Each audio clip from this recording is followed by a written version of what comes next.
So, like we all know, Narasimha Bhagavan has manifested on this day. Avataram has taken place in the Vaishaka Masam, Shukla Chaturdashi Tithi, when Narasimha Murti comes to save his Bhakta Prahlada. Now, we all know the story of Narasimha Bhagavan. Now, though Narasimha is known for his violent form also, or very fierce form, more than calling it as violent, fierce form, but the reason why he manifests is to ensure that his Bhakta Prahlada is kept safe. Now, Prahlada's father, Hiranyakashipu, we know what not he has done to end the life of Prahlada. When people around were chanting Shri Vishnave Namaha, Prahlada himself was chanting, Bhakti was spreading. That's when Hiranyakashipu comes and tells Prahlada that you please chant Hiranyakashipave Namaha and not Vishnave Namaha. Later, the child does not listen to all this because Narada himself had come and given Bhakti Upadesham to his mother Kayatu while Prahlada was still in the womb. So that's the reason it is said that whenever the child is there in the womb, especially in the advanced months of pregnancy, the child inside can listen to what is happening around. That's the reason always good things need to be spread out, positivity needs to be there around, and so. Like in the case of Prahlada, Narada himself comes and gives Bhakti Upadesham to Kayatu. Kayatu, the mother of Prahlada, used to sleep, it seems, but the child inside used to listen carefully to the Upadeshas given by Narada. That's how Bhakti developed in the child for Vishnu. Hiranyakashipu used to throw him from a mountain or so, still Bhagavan used to come to his rescue as if a leaf or a feather has been thrown from a mountain. Very swiftly Prahlada used to come down. Hiranyakashipu sent elephants also to stumble upon Prahlada. Prahlada did not feel anything. He was about to throw into fire. Fire became cold as water, it seems. Like this, lot of calamities, lot of difficulties Hiranyakashipu threw on Prahlada. Every time Bhagavan came to his rescue. Finally, Hiranyakashipu becomes fed up and says that if you have so much of bhakti on your Narayana, can this Narayana come out of this thambam, that is the pillar which was there in their kingdom? Prahlada joins his hands and very calmly says, yes, definitely Bhagavan is there everywhere. He can even come out of this thambam too.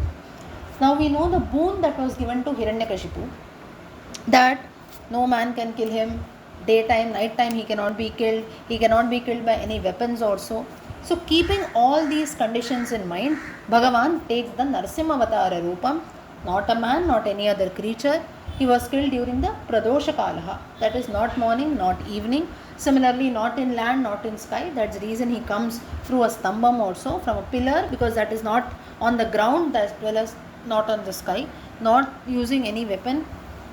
So he uses his nails to kill Hiranyakashipu and so on. So keeping all these conditions in mind, Narasimha comes out of the pillar as told by Prahlada and kills he opens the stomach of Hiranyakashipu with his nails. That's how Hiranyakashipu's end takes place. Later, so keeping this in mind, Narasimha Jayanti is celebrated in the Vaishaka Masam Shukla Chaturdashi Tithi.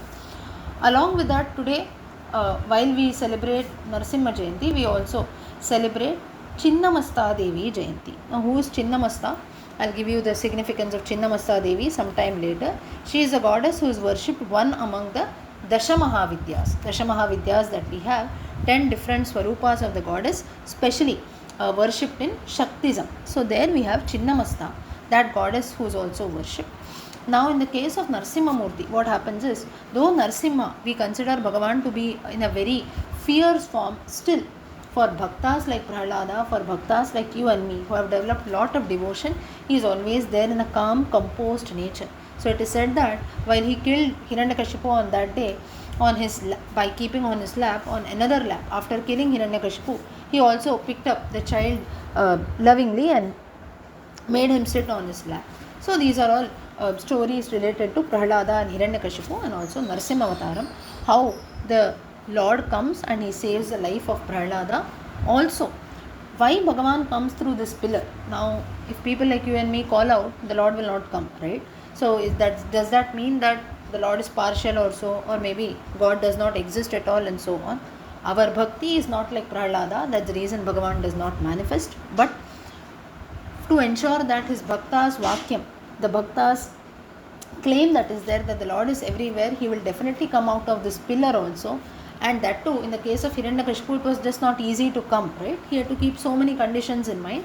Definitely Bhagavan comes out to prove his word to Prahlada that if you have bhakti, you call out to me once, I will ensure that I will always be there for you always.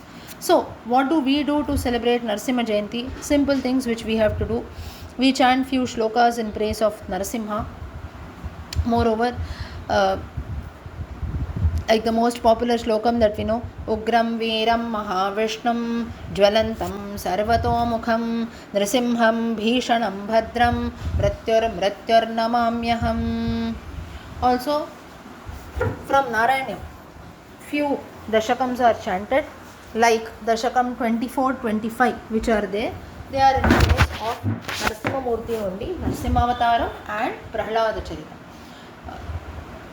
हिरण्याक्षे Potre प्रवरवपुषा देव भवता अतेशोकक्रोधग्लपितधृतिरेतस्य सहजः हिरण्यः प्रारम्भः कशिपुपुरमाराति सहसी प्रतिज्ञामातेने तव किल वदार्थं मधुरिपो.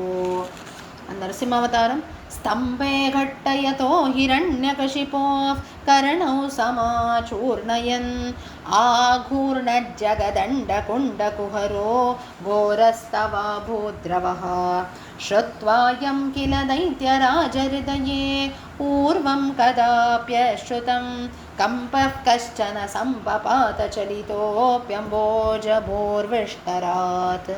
So these are few shlokas from the Narayana Dashakams which talk about Bhagavan Narasimha. Also we have the Narasimha Prapatti Stotram which is there, which most of you might be familiar also.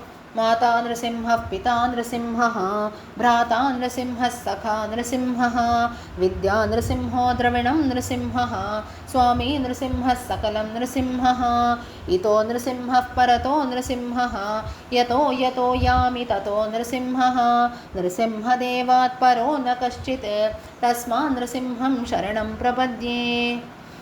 Meaning, Prapatti is nothing but it means complete surrender or devotion to Bhagavan. That is, everything, all my relations are Narasimha only. Therefore, Bhagavan Itaha Narasimha Parataha. Bhagavan is here in this world, in other worlds also he is there. He is here and everywhere. So let us all remember the words of Prahlada who had told this to Hiranyakashipu's father. Moreover, there is none who is superior than Narasimha Bhagavan. But I seek complete refuge in Narasimha. I surrender myself completely to Bhagavan. He is the one who is present everywhere. He is only complete knowledge with. So in short, Narasimha is Sarvasvam. Yeah. Also we have other shlokas like Om Namo Bhagavate Narasimhaya or Om Shri Narasimhaya Namaha. These mantras are also chanted. Also Lakshmi Narasimha Karavalamba Stotram Srimatpayo Nidhiniketana Chakrapane Bhogendra Bhoga Manirajita Punyamurte Yogi Shashwata Sharanya Bhavabdipota Lakshmendra Simha Mama Dehi Karavalambam, and so on. So these are few stotras that are chanted. Nevidyam, we offer Panagam Nevidyam. Those who are not aware, you can just Google jaggery water, that is there. Few other things like elaichi powder and so on is added and offered to Bhagavan on Narasimha Jayanti, that is celebrated on the Chaturdashi Tithi of Vaishakha Shukla Masam. Coming to Chinnamasta Devi, just a gist of Chinnamasta. Like I told you, she is one of the 10 Mahavidyas. She is the one. Now, if you look at the form of Chinnamasta, a very, you can say, quite dangerous form to look at, because she has her head cut off also. And the reason being, she is the one who rules over our body. She is the one who is a life-giving element. So, one who rules over all the, you can say, even the sexual activities that take place between partners. We have something called sexual health, right, which we have to take care of. Chinnamasta Devi is the one who governs over that. She is the one who is known for like a life-giving goddess also.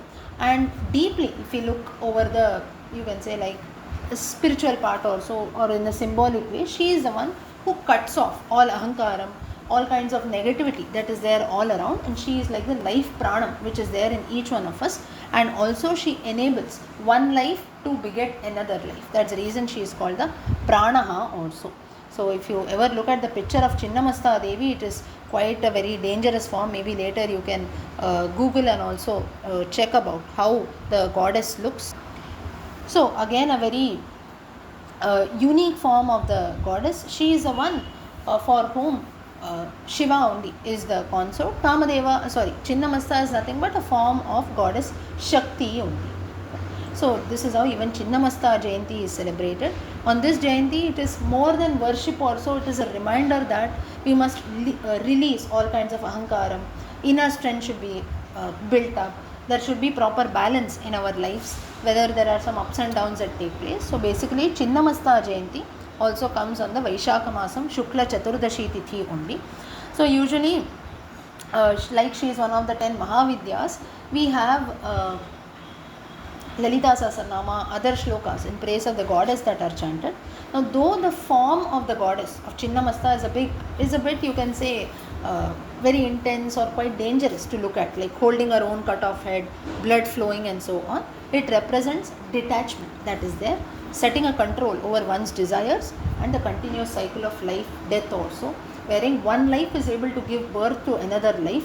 What is the significance of that, how one should maintain good health, especially sexual health also, all this energy that is there, all this is represented by Chinnamasta Devi. So on this day usually we have red color things that are offered to the goddess. You have red flowers, fruits also that are offered. We also have a lot of Chinnamasta mantras, stotras also.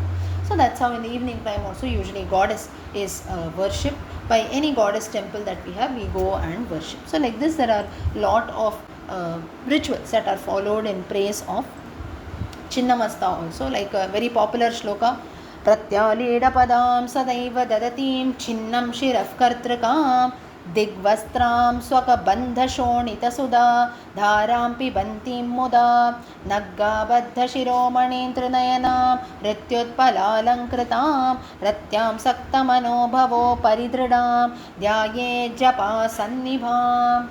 Just one shloka I chanted. Like this, there are many shlokas even for Chinnamasta Devi. Right?